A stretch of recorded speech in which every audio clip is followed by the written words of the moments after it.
It's a beautiful day to be alive. I'm feeling great, looking great, smelling great. Balls are in shape.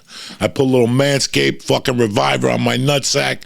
It's nice and fucking smooth. Just getting ready for a goddamn Wednesday.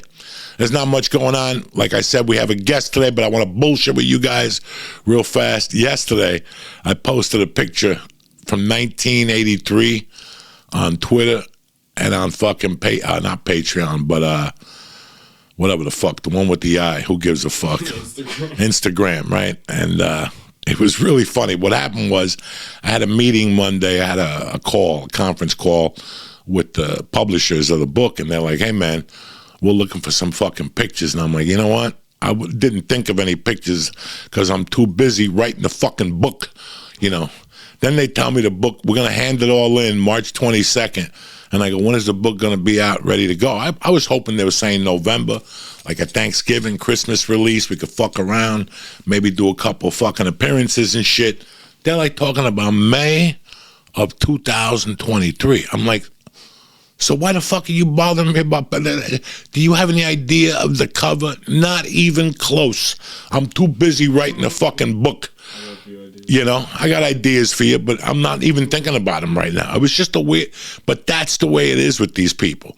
Like it was 7 college women, you know, it was like 5 women and 2 guys in the room. And they're like, you know, well, what are you planning? You know, and they're trying to show me how swarmy they are. And I'm like, let's stop this right now because this ain't going to happen every 2 weeks. I thought we were going to talk about the fucking chapters. Like you wanted more material on this or something like that. They're talking about a fucking cover. I mean, are you fucking retarded? You know, that's what people in L.A. do. They'll have, well, for my cover, I'm going to do this. Is the book finished yet? No. Then what the fuck are you worried about the cover for? You're putting the horse before the fucking carriage again, cocksuckers, or the carriage before the horse. I'm not sure what the fuck. But anyway, so I called my niece, and I said, listen, because she showed me some pictures one time. My niece had some fucking great pictures. And I go, where'd you get them from? She goes, my mom had them. Well, her mom passed away, and then she found them.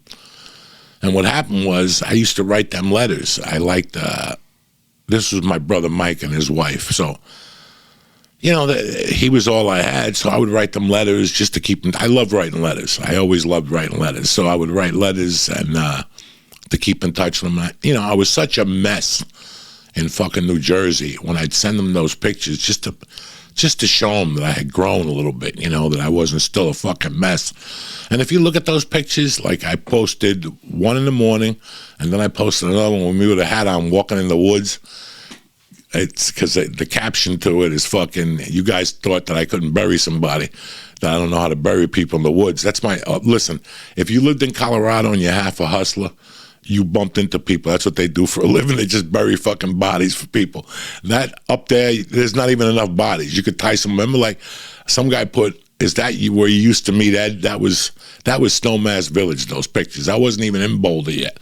They're all bouldery pictures. But when I look at that picture of me standing there with the white sweatshirt by myself, with the Charles Bronson hat on, I see a fucking happy guy. You know, I was thinking about that picture before I put it up. I was looking at it. I'm like, I was probably 20. The picture I posted, the first one of me with the white sweatshirt on, I was probably 20. I was going to school at night, taking classes at Colorado Mountain College. I was working for an electrician, you know. I was living a simple fucking life. I was making a little bit of money. I was just proud to be out there on my own. You know, I had never seen anywhere but like Florida and fucking LA. This is the first time I was ever like in the mountains or anything. And I look at that picture and I look so fucking happy in those pictures. It's just, I wish I would have looked at those pictures a little closely before I went back to New York in '84 and I ended up homeless and stuff. That's what I was thinking about when I looked at those pictures last night. That was right before that disaster. I put as a joke pre-kidnapping, you know, which is my timeline. Everything's going to be before the kidnapping and after the kidnapping. These are the pictures before the kidnapping. It's like after Christ died and before Christ died. So we'll put like after K and BK. So it'll be AK after the kidnapping and BK before the fucking kidnapping. But I look at those pictures and I see a fucking happy, you know, I had just had like 4 years of fucking horrible luck. Nothing was working out for me, and I bumped into a friend of mine, and he's like, hey, man, I'm going to Colorado.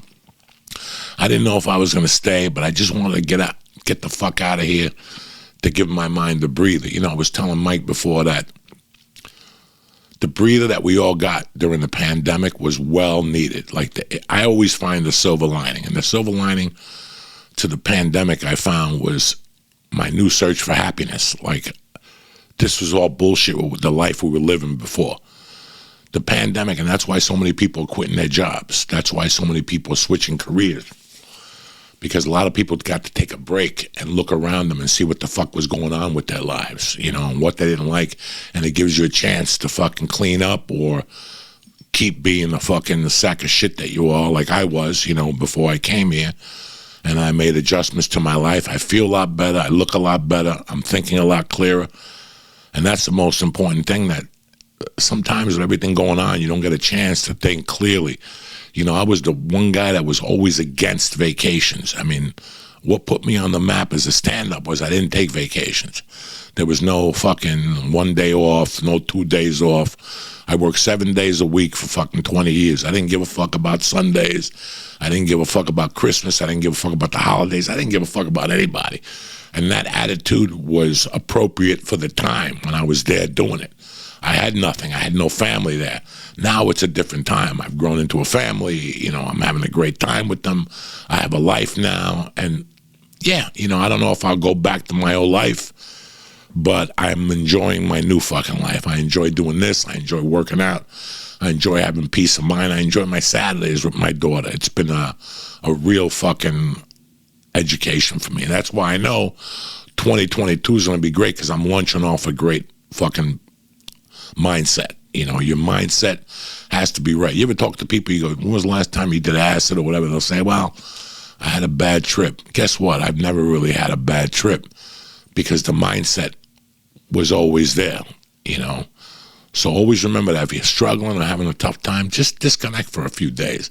There's nothing wrong with it, as you learned during the pandemic. Nothing wrong with disconnecting.